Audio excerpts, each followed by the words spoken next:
시청자 여러분 안녕하십니까? 뉴스9 윤정호입니다. 긴 연휴 잘 보내고 계십니까? 아직 휴일이 남았지만 여의도 국회는 다음 주 시작하는 국정감사 준비로 벌써부터 분주합니다. 이번 국감은 지난 6월 정권이 교체된 뒤 여야가 공수를 받고 진행하는 첫 번째 국감이란 점에서 눈여겨볼 대목이 여럿 있습니다. 국민의힘은 국가정보자원관리원 화재 당시 예능을 촬영했던 이재명 대통령의 구체적인 행적을 규명하겠다고 벼르고 있고, 민주당은 윤석열 정부의 실정을 들춰내는 데 집중한다는 방침입니다. 이번 국감 역시 정쟁으로 흐를 가능성이 커 보이는데요. 장윤정 기자가 연휴 기간에도 불이 켜졌던 국회의원회관을 취재했습니다. 국민의힘 김소희 의원 사무실에서 회의가 한창입니다. 의원부터 보좌진까지 연휴도 반납하고 국감 준비에 나선 겁니다. 법적으로 CCTV를 설치하지 않게 돼 있는 공간이랑 모르겠는데 이거 CCTV도 물어보세요. 민주당 한정혜 의원 사무실도 보좌진이 출근해 피감기관에 보낼 질의서를 작성하고 있습니다. 이번 국감은 민주당과 국민의힘이 공수를 바꿔 진행하는 첫 번째 국감입니다. 국민의힘은 국가정보자원관리원 화재 수습 기간 이재명 대통령이 예능 촬영을 한 걸 집중적으로 파고들겠다는 계획입니다. 국회 운영위회에도 산림청장 인사개입 의혹 등과 관련해 다른 상임위에도 김현지 부속실장의 증인 출석을 추진하겠다는 방침도 세웠습니다. 김현지라고 하는 이번에 새로이 부속실장으로 임명된 이분이 도대체 어떤 분이냐, 이런 의구심이 있으니까 이런 부분들을 오히려 해소하는 것이 선행이 돼야 되지 않겠나. 반면 민주당은 윤석열 전 대통령 부부와 관련된 인물들을 국감장에 불러 전 정부 실정을 강조하는 한편 조희대 사법부에 대한 공세에 집중할 걸로 보입니다.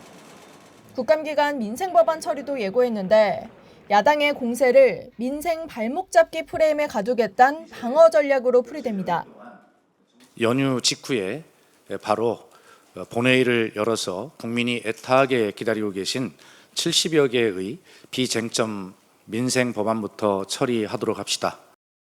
국정감사에 대비한 자리 선점 경쟁도 벌써부터 시작됐습니다. 정부 부처 관계자들이 대기하는 공용 공간엔 자리마다 이렇게 부처 이름표가 붙어 있습니다.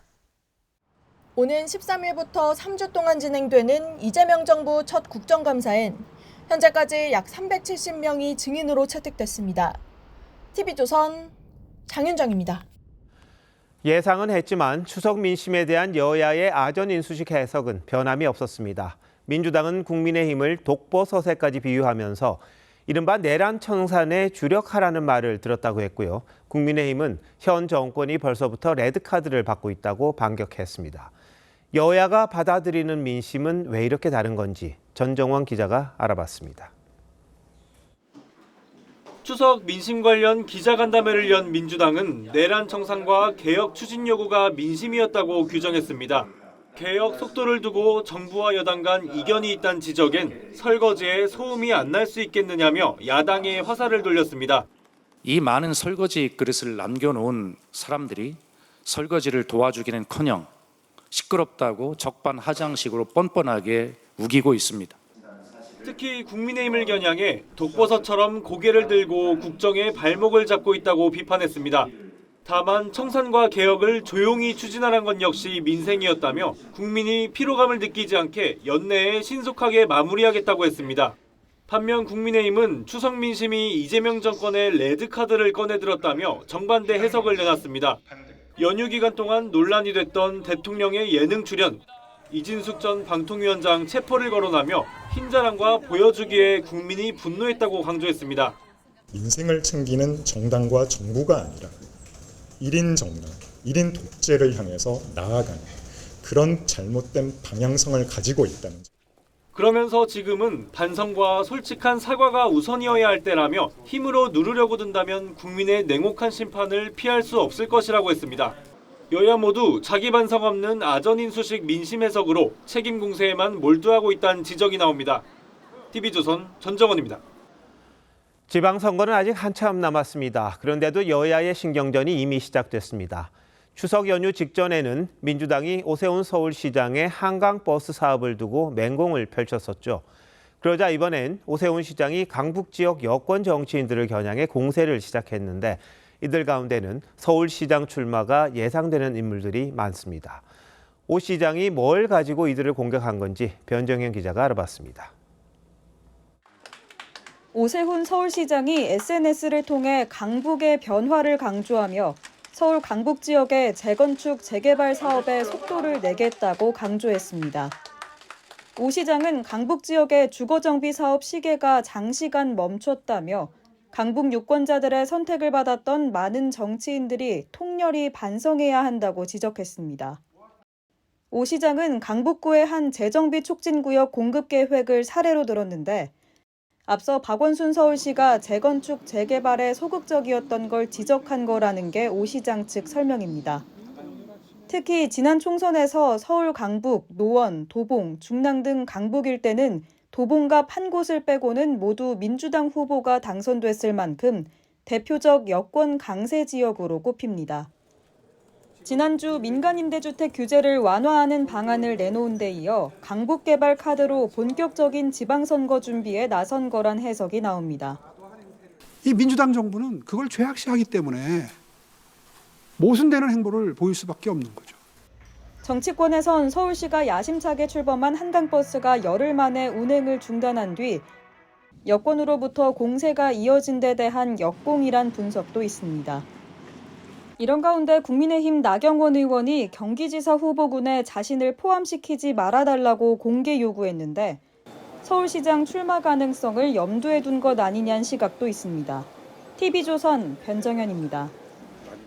서울시장 출마를 검토 중인 민주당 예비주자들은 오세훈 시장의 지적에 일제히 반발했습니다. 특히 오 시장이 콕 집은 강북 지역을 기반으로 하는 후보군들은 오 시장의 과거 역점 사업들까지 소환하며 반격에 나섰는데 지방선거 본격화하고 있습니다. 이어서 황정민 기자가 보도합니다. 오세훈 서울시장의 강북 정치인 책임 발언에 가장 먼저 반박하고 나선 건 내년 서울시장 출마를 검토 중인 민주당 박홍근 의원입니다. 중랑을 해서 내리 사선을 한 박 의원은 강남, 강북 불균형을 10년에 달하는 재임 기간 내내 강 건너 불구경하듯 하더니 이제 와서 책임을 전가한다고 날을 세웠습니다. 한강버스, 세빛둥둥섬 등에 쏟아부은 정성의 반의 반만이라도 평소 강북권에 쏟아부었다면 이런 비판을 좀 면했을 겁니다. 다른 후보군들도 일제히 반박에 나섰습니다. 성북갑이 지역구인 김영배 의원은 강남에서 친 사고를 수습하기 위해 강북을 끌어들였다고 꼬집었고 박용진 전 의원도 자기 반성부터 하라고 가세했습니다. 이미 출마를 공식화하고 오 시장을 연일 겨냥하고 있는 박주민 의원과 연휴 뒤 출마 선언을 검토 중인 전현희 의원을 비롯한 전현직 의원들도 조만간 본격적인 당내 경선 준비에 나설 걸로 보입니다.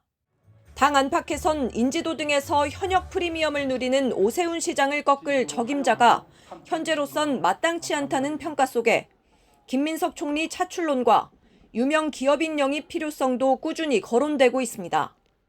선거는 이기려고 하는 거예요.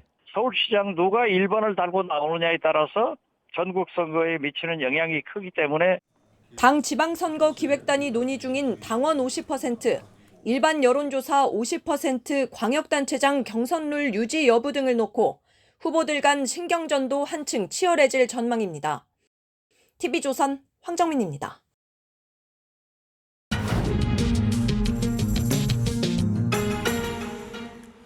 정치 연안에 한 발 더 들어가 궁금증을 풀어드리는 정치 더 시간입니다. 조선일보 배성규 정치 에디터 나오셨습니다.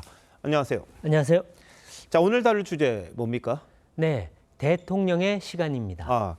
지난번에 국가 전산망 화재 이후에 이재명 대통령이 예능에 출연을 했잖아요. 이걸 또 추석 연휴 내내 공방이 있었습니다. 여야가 왜 이렇게 총력전을 펼치는 겁니까? 네, 추석 여론을 잡기 위해서입니다.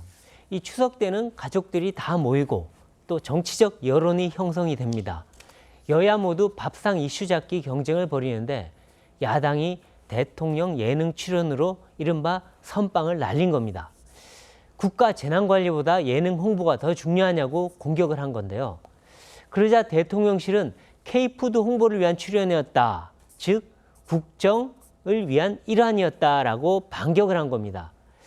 그런데 일반 국민들 입장에서 보면요.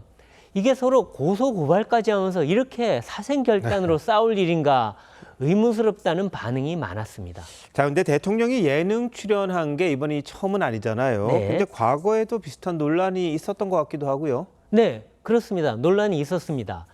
노무현 전 대통령은 MBC 예능 느낌표와 KBS 도전 골든벨에 출연했는데요. 당시 대통령의 예능 출연은 아주 이례적인 일이었습니다. 이미지 정치라는 지적과 함께 공영방송의 공정성, 형평성 논란이 일었었습니다. 네. 이명박 전 대통령도 KBS 아침마당, 그때도 추석 특집에 출연했습니다. 그랬군요. 이 국정 홍보용 출연이라는 비판을 받았습니다. 이 박근혜 전 대통령은 SBS 심장이 뛴다에 출연했고요. 윤석열 전 대통령은 당선인 때 TVN의 유퀴즈 온 더 블록 여기에 나갔습니다. 이 외압 논란과 함께 정권 홍보라는 거센 비판을 받았습니다. 그래서 이 정리를 해보면 역대 정부마다 공중파를 이용한 자기 홍보다, 국정보다 이미지 정치다라는 논란에 부딪혔던 겁니다. 예, 뭐 계속해서 논란이 되고 있는데 네. 그런데 오늘은 보니까 화재 후 48시간 동안 대통령이 뭘 했느냐 네. 이걸로 좀 전선을 옮겨가는 것 같습니다. 근데 대통령의 48시간 언제 좀 들어본 것 같습니다. 네, 그렇죠. 뭔가 기시감이 든다 하는데 이 박근혜 전 대통령의 세월호 7시간과 유사한 느낌을 줍니다. 이 세월호 사고 발생 직후 7시간 동안 박 전 대통령이 제대로 보고받고 조치했느냐를 놓고 공방이 거세지 않았습니까? 네, 네. 이 당시 박 전 대통령이 뭐 성형시술을 받았다든가 뭐 청와대 구판이 벌어졌다는 등 온갖 루머가 난무했었습니다. 그랬었죠. 이 이후에 장장 8년에 걸쳐서 법정 다툼까지 이어졌는데요. 뭐 시술과 구판은 사실 무근으로 판정이 났고요. 또 정부 인사들도 모두 무죄 판결을 받았습니다. 하지만 박근혜 정부가 받은 정치적 타격은 상당히 컸습니다. 뭐 그러다 보니까 계속 지금도 공방이 있는 게 아닌가 그렇습니다. 싶은데 네. 문재인 전 대통령 때도 비슷한 논란이 있었죠. 네, 이 해수부 공무원 이 이대준 씨가 북한 경비정에 피살된 사건이 있었는데요. 그런데 이 씨가 북한군에 붙잡힌 사실을 정부가 알고도 제대로 된 구조 조치를 하지 않았다. 문 전 대통령도 이를 방치했다. 이런 비판을 받았습니다. 이 최초 사건 인지 후 공식 보고까지 10시간 동안 문 전 대통령이 무엇을 했느냐를 두고 공방이 벌어졌는데요. 네. 야당은 당시 대통령의 유엔 총회 녹화 연설 방송이 있었는데 이것에 악영향을 주지 않도록 하기 위해 방치한 것 아니냐는 의혹을 제기했습니다. 네. 세월호 7시간을 이슈화했던 민주당이 거꾸로 서해 피살 10시간으로 공격을 받은 셈입니다. 네, 결국은 대통령의 시간을 두고 공방을 되풀이한다는 건 결국 정치적인 득실 때문이라는 게 또 드러나네요. 그렇습니다. 이 대통령은 국가재난의 최고 컨트롤 타워입니다. 대통령이 얼마나 신속 정확하게 조치를 하고 지시를 내렸느냐 이거를 보고 국민들이 대통령의 리더십을 평가하게 됩니다. 네. 이 야당은 대통령이 무능하다 또는 딴짓을 했다는 점을 부각시키려 할 겁니다. 반면 또 여권은 재난에 철저하게 대비하고 조치했다는 점을 강조합니다. 이 대통령의 시간을 두고 치열한 공방이 벌어질 수밖에 없는 이유인데요. 네. 뭐 야당은 이번에 대통령 예능 이슈를 추석 밥상에 올리는 데는 성공한 것 같습니다. 예. 하지만 반대로 대통령의 예능 시청률이 역대 최고로 거의 올라갔죠. 예. 홍보 효과도 그만큼 컸다는 얘기입니다. 어느 한쪽의 일방적 승리는 아닌 것 같습니다. 네, 뭐 지금이 왕조 시대도 아니고 네. 대통령이 모든 걸 다 해야 한다 이건 아닌 것 같습니다만 네. 그 대통령도 나름의 최선을 다하는 그런 모습도 있어야 되지 않냐 이런 이야기가 또 있을 수밖에 없겠군요. 네. 베이지터 잘 들었습니다.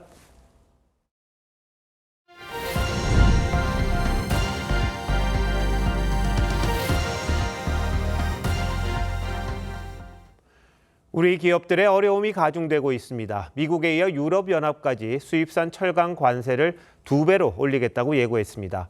트럼프발 보호무역의 불씨가 전 세계로 번지고 있는데요. 유럽을 최대 철강 수출 시장으로 둔 우리 철강업계 비상입니다. 임유진 기자의 보도입니다. 유럽연합이 철강 수입 장벽을 높이는 카드를 꺼내들었습니다. 무관세 수입 할당량을 절반으로 줄이고 관세는 50%로 2배 올리겠다고 예고했습니다. 유럽 철강 산업을 보호하겠다는 이유인데 미국의 철강 관세를 50%로 올리며 압박하자 맞대응하는 조치로 풀이됩니다. Introduce a prohibitive 50% out of quota tariff, but we must also act decisively to defend Europe's interest. 앞서 유럽은 트럼프 일기 당시 철강 산업 보호 방안 세이프가드를 만들었는데 WTO 규정에 따라 내년 6월 종료를 앞두고 더 강력한 조치를 꺼내든 겁니다. 여기에 FTA 체결국을 적용 대상에서 제외하는 건 불가능하다고 밝혀 FTA를 맺은 우리나라도 예외가 아님을 시사했습니다. 국내 철강업계는 비상에 걸렸습니다. 우리나라는 유럽연합에 지난해 6조 3천억 원어치 철강을 수출하는 등 최대 수출 시장이기 때문입니다. 그동안 무관세 할당 혜택을 받아온 우리도 개별 협상을 통해 할당량을 높여야 할 위기에 빠진 겁니다. 몇 년 전부터 글로벌 공급 과잉 때문에요. 각국이 굉장히 민감하게 생각해 왔던 품목입니다. 거기에 불을 당긴 것이 트럼프 대통령의 고율의 관세 부과입니다. 트럼프발 신보호무역주의가 번지면서 수출 대국 대한민국의 우려가 현실로 다가오고 있습니다. TV조선 임유진입니다. 트럼프발 보호무역의 불씨가 도미노처럼 번지면서 금융시장의 불확실성도 커지고 있습니다. 불안한 투자자들이 안전자산으로 몰리면서 금값이 또 사상 최고치를 경신했습니다. 국내에서도 사재기 조짐이 보입니다. 윤서아 기자가 보도합니다. 서울의 한 금은방 거리. 연휴인데도 금을 사려는 손님들로 북적입니다. 오늘 기준 금 한 동 가격은 81만 7천 원. 아기 돌반지 선물은 어느새 사치가 됐습니다. 생각보다 훨씬 많이 올라갔고 좀 선뜻 오늘 구매를 해야 되나 좀 주저하고 있습니다. 지금 안 사면 더 오른다는 심리가 퍼지며 사재기 움직임도 나타나고 있습니다. 되게 많이 다니니까 10개씩 사야 된다니까요. 가게를 닫고 있는데도 그냥 손님들이 계속 저희 계좌로 입금을 하고 있어요. 평상시에는 하루에 5건에서 10건 정도인데요. 지금은 50건 이상. 국내 시장이 들썩이는 건 국제 금값이 사상 처음 온스당 4,000달러를 넘어서며 연일 고공행진하고 있기 때문입니다. 트럼프발 관세 정책이 금값 상승에 불을 지폈다는 분석입니다. 수입품에 고율 관세가 붙으면서 물가가 뛰자 경기 둔화를 우려한 미국 중앙은행이 금리를 낮췄고 이 때문에 실질 금리가 떨어지면서 이자를 주지 않아도 가치가 유지되는 금의 매력이 부각된 겁니다. 여기에 유럽 철강 관세 인상과 미국의 행정 공백, 프랑스 정치 불안까지 겹치며 안전 자산 수요를 키웠습니다. 달러 약세, 그러니까 미국 금리 인하에 대한 기대가 금가격에 불을 지폈다. 이게 1번이 되고요. 지정학적인 리스크가 불거질 수 있는 가능성에 대한 얘기들도 나오고. 글로벌 불확실성이 해소되지 않는 한 금값이 내년엔 온스당 5,000달러를 넘길 거란 전망도 나옵니다. TV조선 윤서입니다. 자유무역의 시대가 마무리되고 전 세계가 보호무역이라는 이름의 춘추전국 시대로 돌입하고 있습니다. 지금 이 역사적으로 어떤 상황이고 수출 의존도가 높은 우리는 어떤 활로를 찾아야 할지 신유만 기자와 따져보겠습니다. 신 기자, 우리 철강업계의 EU 수출 어느 정도의 타격을 받을 걸로 예상을 합니까? 네, 앞서 보신 것처럼 지금까지 우리나라는 국가별 쿼터와 글로벌 쿼터를 잘 활용해 EU의 전량 무관세 수출을 해왔습니다.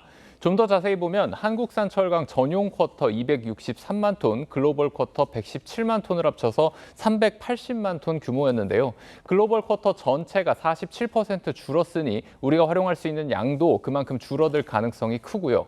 국가별 쿼터도 협상을 해야겠지만 상당 부분 감소할 것으로 예상됩니다. EU는 지난 4월에 이미 한국 전용 쿼터를 14% 감축한 바 있는데요. 결론적으로 연간 수십만 톤에서 100만 톤 가까이의 철강 수출 물량이 50% 관세를 적용받을 가능성이 높아졌습니다. 철강 관세 50%, 미국이 먼저 시작을 했잖아요. EU도 따라서 한 건데 이것 말고 다른 품목에도 EU가 관세를 더 매길까요? 네, 전문가들은 그럴 가능성이 크다고 봅니다. 미국발 관세 압박으로 EU도 보호무역을 할 수밖에 없게 됐다는 겁니다. 기존에 한국과 EU는 FTA로 무관세 수출입을 하고 있었는데요. 특히 우리 효자 수출품인 자동차와 가전 등에 대한 관세가 올라가면 큰 타격이 불가피합니다. 일방적으로 EU가 부과를 한다고 그러면 이것은 상당히 심각한 무역 분쟁의 소지를 낳게 될 거다라고 생각되네요. EU와 FTA 협정을 걸고 협상을 해야 되지 않을까 싶네요. 이러다 보니까 보호무역주의가 이제 새로운 룰이 될 수도 있다 이런 생각도 드는데요. EU 말고 다른 나라로 번질 가능성도 있습니까? 그렇습니다. 중국과 인도 등 다른 경제 대국들도 연쇄적으로 무역 장벽을 높게 쌓을 수밖에 없는 상황으로 내몰리고 있습니다. 교역 상대국들이 고율 관세를 매기는데 가만히 있으면 무역 수지가 악화되고 자국 산업이 고사할 것이 뻔하기 때문에 이렇게 연쇄적인 관세 압박이 들어가게 됩니다. 결국 1986년 우루과이 라운드로부터 시작된 WTO 기반의 자유무역 시대는 40년 만에 그 끝을 볼 가능성이 높아졌습니다. 그러면 우리도 보호무역을 하면 되는 것 아닙니까?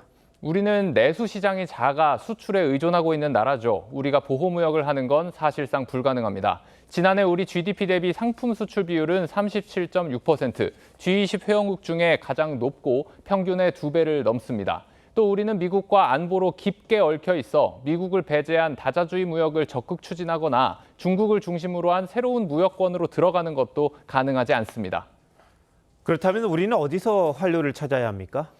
관세 전쟁의 여파로 내년이 우리 기업들에게는 매우 힘든 한 해가 될 것으로 예상되는데요. 전문가들은 결국 우리 기업들이 국제 경쟁력을 가질 수 있도록 지원해야 한다고 입을 모읍니다. 불필요한 규제를 정리하고 실질적으로 필요한 부분을 해결해줘야 한다는 겁니다. 주요 법의 변경이라든지 수정 내지는 해지를 통해 가지고 어떻게 우리 기업들이 글로벌 챔피언으로 성장할 수 있도록 도와줄 것인가 적극적인 논의가 있어야겠죠. 네, 지금 보니까 세계 무역의 패러다임이 크게 바뀌는 이런 상황인데 우리는 안에서 정쟁만 하는 게 아닌가 하는 이런 우려가 있습니다. 여야 그만 좀 싸웠으면 좋겠네요. 잘 들었습니다.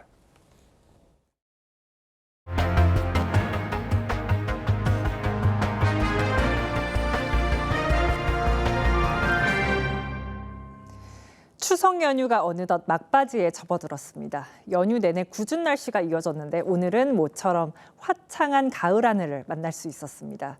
특히 서울 낮 기온은 28도까지 오르면서 곳곳에 나들이 인파가 가득했습니다. 황재영 기자가 담아왔습니다. 청명한 가을 하늘 아래 서울 남산타워 주변에 사람들이 북적입니다.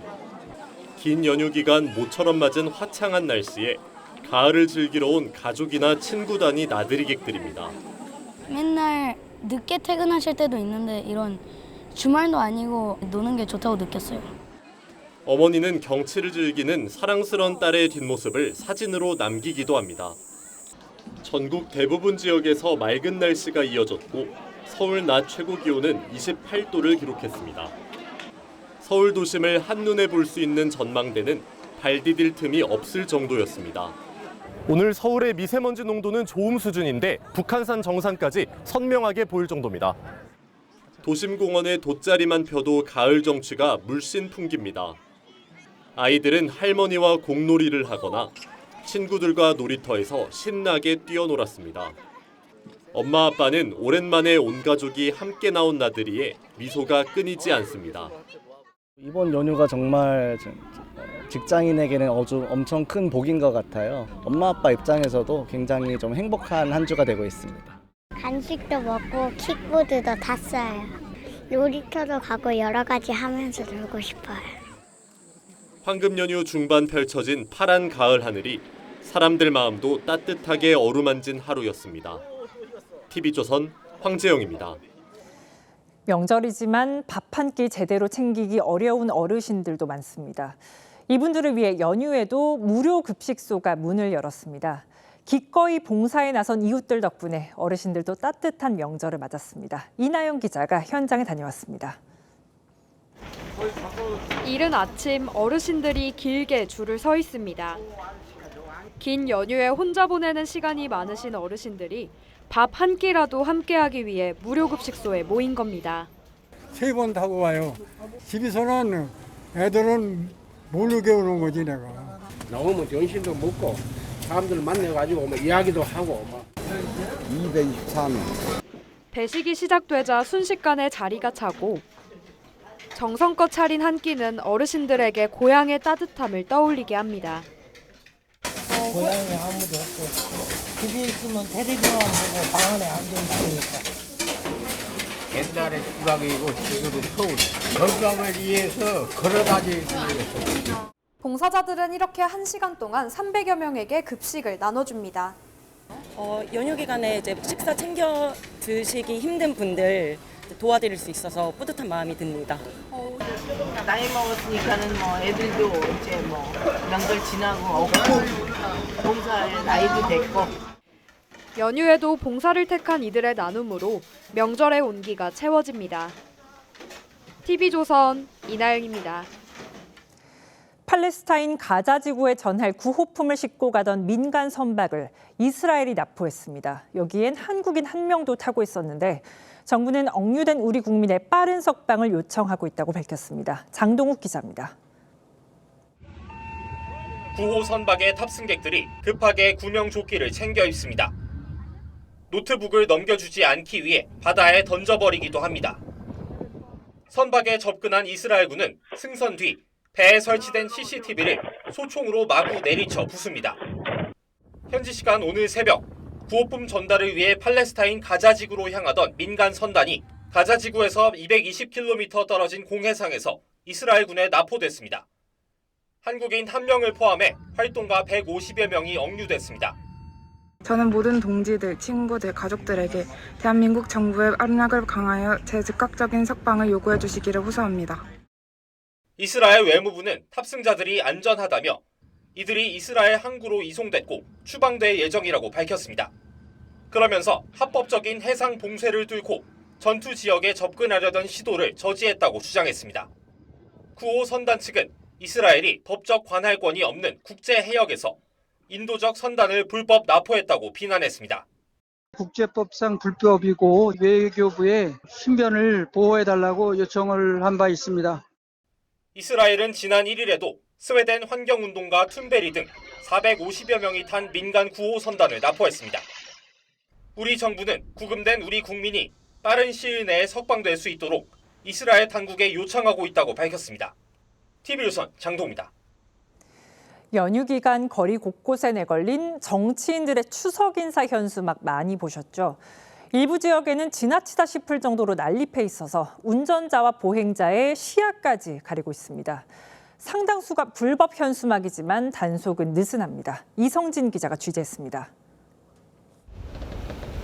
교차로 사방에 정당과 정치인들의 현수막이 내걸려 있습니다. 시민들은 불편하다는 반응입니다. 혹시 끈이 떨어져서 사람들 다칠까 이런 염려도 되고 쓸데없는 구호가 너무 난무해요. 지역에선 명절이면 현수막 달기 자리 경쟁이 더 치열해집니다. 경남 창원의 한 교차로에는 정치 현수막만 23개가 걸렸고 전남 목포도 상황은 마찬가지입니다. 횡단보도 바로 옆엔 이렇게 어른 키 높이의 현수막이 달렸는데요. 운전자들의 시야를 가려 사고 위험이 있습니다. 문제는 대부분이 규정을 위반한 것들이란 겁니다.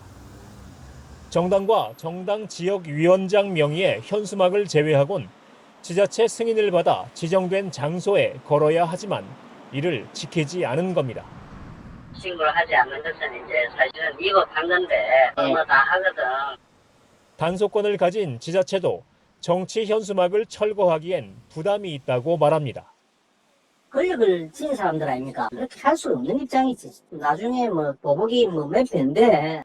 내가 단 현수막을 철거하지 말라고 해라. 민원이 들어온다면 철거는 하지 말고.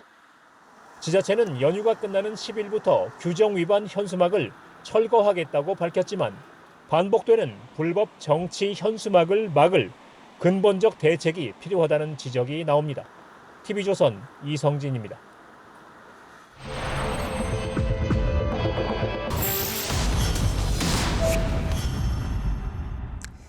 K 콘텐츠 열풍이 불면서 연예계 지망생도 늘고 있습니다. 그런데 지망생들의 꿈이 일부 기획사의 돈벌이 수단으로 악용되고 있는 건 아닌지 우려스럽습니다. 캐스팅 기회를 주겠다며 지망생들한테 수백만 원을 받아놓고 정작 약속했던 기회는 주지 않고 있습니다. 소비자 탐사대 이낙원 기자입니다. 30대 배우 지망생 A씨는 2년 전 한 기획사 오디션에 합격하자마자 연기 수업을 권유받았습니다. 교육을 받아야 된다 하는 거예요. 자기한테 익숙한 사람들, 그런 사람들한테 더 이렇게 기회를 주지 않겠냐. 자기가 뭐 보장을 해주겠다. 330만 원을 냈지만 계약 기간 2년 동안 기획사가 주선한 오디션은 한 번도 없었습니다. 시니어 모델을 꿈꾸던 B씨는 기획사에 합격하자마자 교육비 등으로 450만 원을 냈지만 3개월간 외부 오디션 기회는 없었습니다. 돈을 바로 계약을 해야 된다 그래서 머뭇거렸더니 지금 결정을 해야 된다. 이런 식으로 유도하니까 취재진도 같은 기획사 오디션을 봤습니다. 출발. 네, 도착했어요. 카메라 전면으로 가셨어요.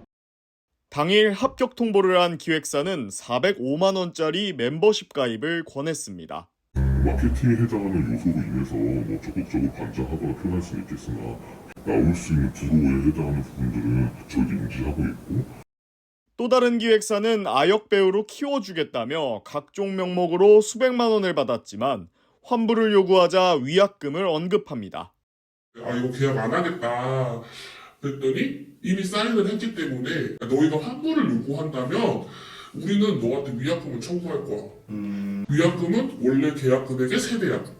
전화가 와서 물어보니까 비용이 160만 원이라는 거예요. 그거를 하게 되면 다른 아이들보다 감독이 바로 꽂아줄 수 있고. 기획사 측은 계약대로였다고 강조했습니다. 계약대로 이행을 할 뿐이에요. 계약대로. 아역 배우 기획사의 관할교육청은 미성년자 교습비가 시간당 16,560원을 넘지 못하게 제한하고 있습니다. 소비자 탐사대 이낙원입니다. 반려동물이 가족으로 여겨지면서 명절 풍경도 달라졌습니다. 강아지와 보호자가 함께 한복을 입고 패션쇼 무대에 서는가 하면 고향에 내려갈 동안 반려동물을 대신 돌봐주는 곳도 늘고 있습니다. 임희원 기자가 취재했습니다. 노란 저고리에 다홍 치마를 입은 강아지가 레드카펫 위에서 빙글빙글 돌고 둥글게 벌린 팔 사이를 폴짝 뛰어넘습니다.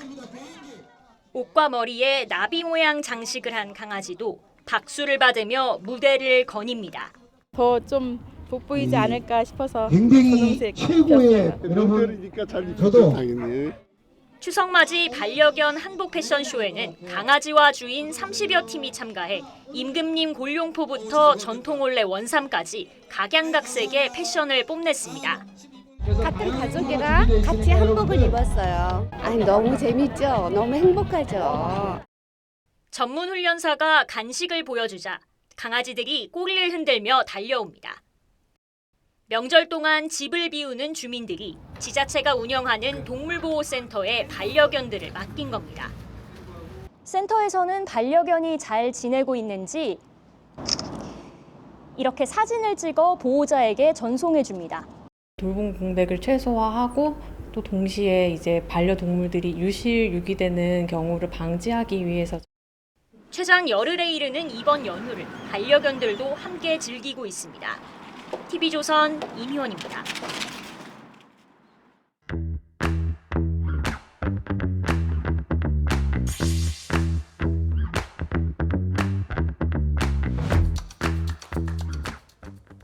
세계가 벌이는 에너지 전쟁, 오늘은 두 번째로 유럽을 살펴봅니다.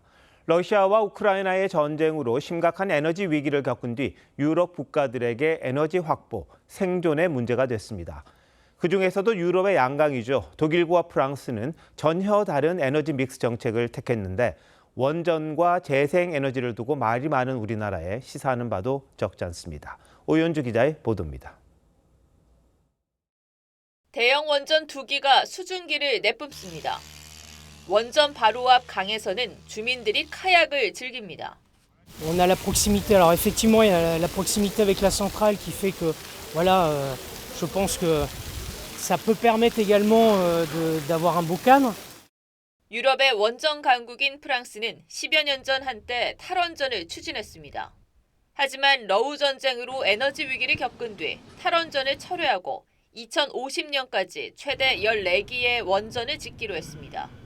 AI 혁명으로 원전 확보는 더 절실해졌습니다. 140 MW, donc en fait, ça doit être branché sur les réseaux très haute tension. Il faut la mettre en France, il faut la mettre proche des centrales nucléaires. AI 시대에 접어들면서 에너지는 국가 경제력의 핵심이 됐습니다. 이에 발맞춰 유럽 각국들은 저마다 새로운 에너지 정책을 세우고 있습니다. 같은 에너지 위기를 겪은 독일은 원전 안전성에 대한 국민 거부감이 커 재생에너지 확대로 방향을 잡았습니다. 현재 50% 수준인 재생에너지 비중을 2030년에는 80%로 늘릴 계획입니다. 이런 선택이 가능한 건 유럽 국가들이 서로 남는 전력을 사고 팔 수 있기 때문입니다. Und wenn in Frankreich zum Beispiel im Sommer die Flüsse zu heiß sind, um die Atomkraftwerke zu kühlen, beziehen die Franzosen Strom von uns oder von Österreich oder von Holland. Insofern gibt es den europäischen Ausgleich über das Netz. 하지만 높은 에너지 비용과 불안정한 전력 공급 탓에 폭스바겐이나 바스프 같은 제조업 공장이 잇따라 독일을 떠나는 부작용도 나타나고 있습니다. 프랑스와 독일의 서로 다른 선택이 10년, 20년 뒤 어떤 결과로 이어질지 세계가 주목하고 있습니다. TV조선 오현주입니다. 글로벌 경쟁력 확보를 위해 한전이 나서야 할 상황인데 내부 사정이 그렇지가 못합니다. 사유지에 설치한 전봇대를 땅 주인이 요구하면 옮길 수밖에 없는데 여기 들어가는 돈만 해도 엄청나다고 합니다. 왜 이런 일이 벌어진 건지 김창섭 기자가 단독 취재했습니다. 경기도의 한 주택가에 전봇대가 설치돼 있습니다. 해당 부지는 민간인 소유로 땅 주인에게 전봇대 설치 허가도 받지 않았습니다. 땅 주인이 철거를 요구하면 이전할 수밖에 없는 겁니다.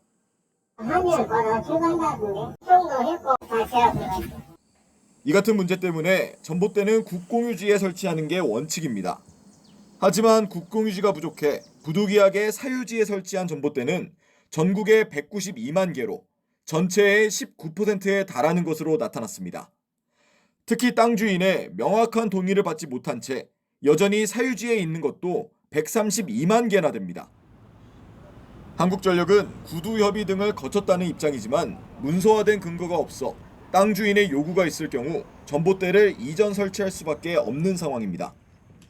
동의를 얻지 못해 이미 다른 곳으로 옮겨진 전봇대는 지난 15년간 21만 개, 여기에 들어간 예산만 1조 3천억 원으로 추후 협의 결과에 따라 이전 비용은 훨씬 더 늘어날 수 있습니다. 누적 적자가 29조 원에 이르는 한전은 무시할 수 없는 부담인 셈입니다. 한전은 땅 주인에게 보상금을 지급할 수 있도록 입법 개정을 추진하는 등 동의율을 높이기 위해 노력 중이라고 설명했습니다. TV조선 김찬섭입니다. 최근 미국에서 6.25 전쟁 장진호 전투 기념 행사가 열렸습니다. 세월이 흘러도 참전 용사들은 여전히 늠름한 모습이었습니다. 백대우 특파원이 다녀왔습니다. 휠체어에 해병대 스티커를 붙일 정도로 군 시절을 자랑스러워하는 한국전 참전 용사 레이먼 밀러 씨. 그는 1950년 10월 말 장진호 전투 당시 전장이 여전히 생생합니다. Thanksgiving time, I ate Thanksgiving time on the east side of the reservoir, and 2 days later we got aboard the truck and moved around to the west side. 같은 시기 중공군과 싸웠던 밀튼 워커 씨는 태극기가 그려진 한국전 참전 기념 양말을 신고 다닙니다. These were donated at the reunions, and they were gracious enough to hand these out to us. 루티 미킨스 씨는 인생에서 가장 큰 승리의 기억이 장진호 전투였다며 생존 자체를 기적으로 생각합니다. Not only that, some of the guys that got out of there with us, or the rest of them when they got out, became the president of Korea, right? 이들을 위한 기념 행사가 지난 4일 미국 워싱턴 DC에서 열렸습니다. 소속 부대 군가에 맞춰 참전 용사와 가족들이 함께 박수를 치고 노래를 부릅니다. 우리 해병대에선 감사의 뜻을 전하면서 참전 용사 자녀에게 기념 메달을 수여했습니다. I'm just in awe sitting in the same room with them, and I'm very thankful for their service and for what they did for our country. 개개인 모두 전쟁 영웅이었던 참전 용사들을 기리면서 동시에 한미 동맹을 지키고 발전시켜 나가려는 이곳에 모인 영웅들 덕분에 우호의 깊이가 날로 더해지는 듯합니다. 미국 워싱턴 DC에서 TV조선 백대우입니다. 트럼프 미국 대통령이 시카고에도 주 방위군을 투입했습니다. 트럼프의 주 방위군 투입을 연방법원이 잇따라 막아서고 주지사들의 반발도 잇따르자 트럼프는 반란법을 적용할 수 있다고 위협했습니다. 이게 어떤 의미인지 김자민 기자가 보도합니다. 미국 3대 도시인 시카고 외곽입니다. 미 육군 예비군 훈련센터에 시설물이 설치되고 소총으로 무장한 군인들이 오갑니다. 일리노이주와 시카고시의 강력한 반발에도 트럼프 대통령이 텍사스주 방위군 200여 명을 투입했습니다. 이번에도 치안 유지를 내세웠습니다. Chicago is a great city, but you can't be a great city if you have murders and if you have a lot of problems. 트럼프는 반란법 발동을 시사하며 군 투입을 대통령 권한으로 정당화했습니다. 반란법은 폭동이나 내란 등의 비상시에 대통령의 연방 군대를 동원할 수 있는 권한을 부여해 사실상 계엄법과 유사합니다. Yeah, well, it's been invoked before, as you know. And if the governor can't do the job, we'll do the job. 미 연방법원이 주 방위군 배치에 잇따라 제동을 걸자 반란법까지 거론한 것으로 풀이됩니다. 시카고와 일리노이주 당국 역시 주 방위군 투입을 저지하기 위한 소송을 제기한 상태입니다. I'm going to remain hopeful that the judge, carries out what the judge did in Oregon, which is this is unconstitutional, it's illegal, and it's dangerous.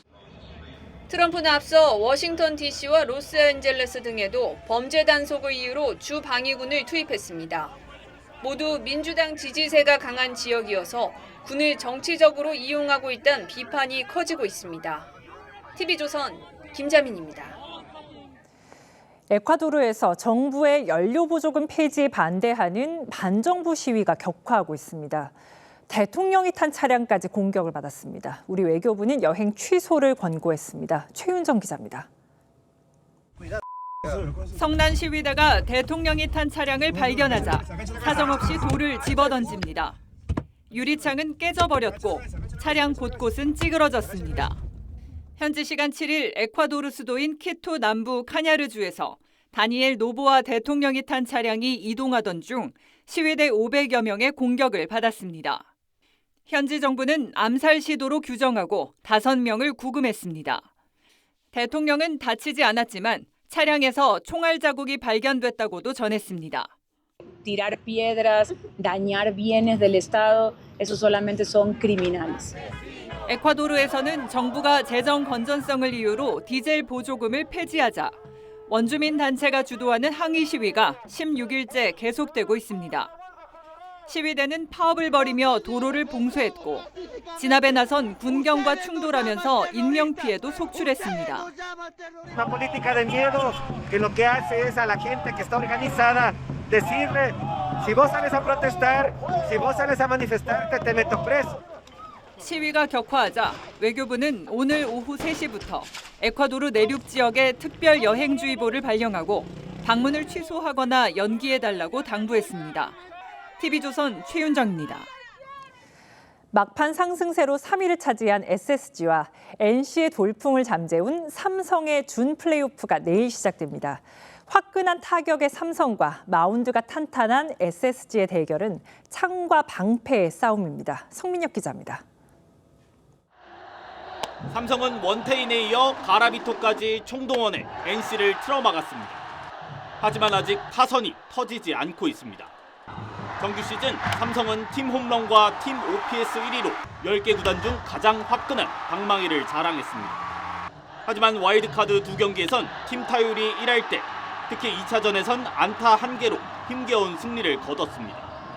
외국인 최초로 50홈런 고지를 밟은 거포 디아즈도 아직은 침묵 중입니다. 우리가 또 타선이 또 살아나야지만 또 더 높은 곳까지 올라갈 수 있기 때문에 선발 자원 3명을 이미 소진한 것도 부담입니다. 1차전 선발로 최연태를 예고한 가운데 결국 창을 다시 날카롭게 다듬을 수 있을지가 관건입니다. 이에 맞설 SSG는 강력한 방패의 팀입니다. 노경은과 이론, 조병현으로 이어지는 불펜의 평균 자책점은 10개 구단 중 최강. 선발진을 포함한 팀 평균 자책점은 2위였습니다. 1차전 선발 투수로 올 시즌 11승을 거둔 화이트를 내세웠는데 마지막 등판 이후 12일을 쉬어 체력도 충전했습니다. SSG의 시즌 막판 9월 승률은 7할이 넘었습니다. 저도 나가면은 1인분은 할 수 있습니다. 한치의 양보 없는 창과 방패의 대결은 홈런이 가장 많이 나오는 문학과 대구에서 오전 3선승제로 열립니다. TV조선 성민혁입니다.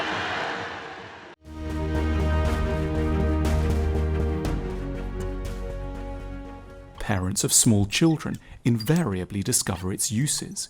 Kind to their little brother, we need a chance to grow into the person we have flatteringly been described as already being. 말은 칼입니다. 쓰기에 따라 사람을 해치기도 살리기도 합니다. 교육에서 말하는 하얀 아첨은 아이의 자존감을 세워줍니다. 하지만 권력 주변의 아첨, 나라를 무너뜨립니다. 일찍이 공자가 좋은 약은 입에 써도 병에 이롭고 충언은 귀에 거슬리지만 행실에 이롭다고 한 이유가 있습니다. 백제의 충신 성충은 왕의 방탕을 꾸짖다 갇혀 굶어 죽었습니다. 그가 죽자 모두 입을 닫았고 마침내 나라는 망했습니다. 오늘의 정치권도 다르지가 않습니다. 쓴소리 쉽지가 않습니다. 더불어민주당의 지도부와 조희대 청문회를 진행했었던 법사위원장과 고민해볼 필요가 있다. 법사위가 국회에 표본인 양 보이는 것 자체는 좀 바람직하지 않다. 원조 친명쯤 돼야 당 지도부와 추미애 법사위를 작심하고 비판할 수 있습니다. 근거가 빈약한데도 대법원장 청문회를 강행한 게 잘못이란 취지였죠. 노무현 정부 정무수석을 역임한 유인태 전 국회 사무총장도 비슷한 의견입니다. 지금 민주당 지도부가 이게 아주 좀 거칠게 운반하는 사람들이 무슨 대표니 법사위원장이니 맡고 있는 게 좀 걱정스럽긴 하죠. 민주국가에서 이 정도 비판 당연한 것 아니겠습니까? 그런데도 현실이 녹록지가 않습니다. 유튜브 권력을 비판했던 곽상원 민주당 의원은 이런 말 하는데도 용기가 필요하다니 슬프다고 했습니다. Well, as long as you've come this far, you might as well make Seawood the Secretary of State. How do you think Mr. Lincoln will like his new cabinet? Everyone who's run against him, they should fit as well as his clothes. 링컨 대통령은 대선 때 싸운 정적들로 내각을 구성했습니다. 이름하여 Team of Rival. 반대자를 포용하고 비판을 경청했습니다. 그릇의 크기가 달랐다고나 할까요? 남북 전쟁을 극복하고 위대한 대통령으로 남았습니다. 바른 말을 들을 용기, 거기에 이재명 정부의 성공과 실패가 달렸습니다. 10월 8일 윤종호 앵커 칼럼, 쓴 걸 삼켜야였습니다.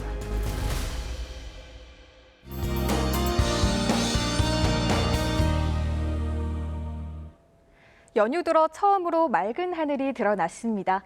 모처럼 파란 하늘에 서울 경복궁을 찾은 시민들로 북적였는데요. 연휴 마지막 날이자 한글날인 내일은 동해안과 호남, 제주를 중심으로 비가 이어지겠고 그 밖의 지역은 대체로 맑겠습니다.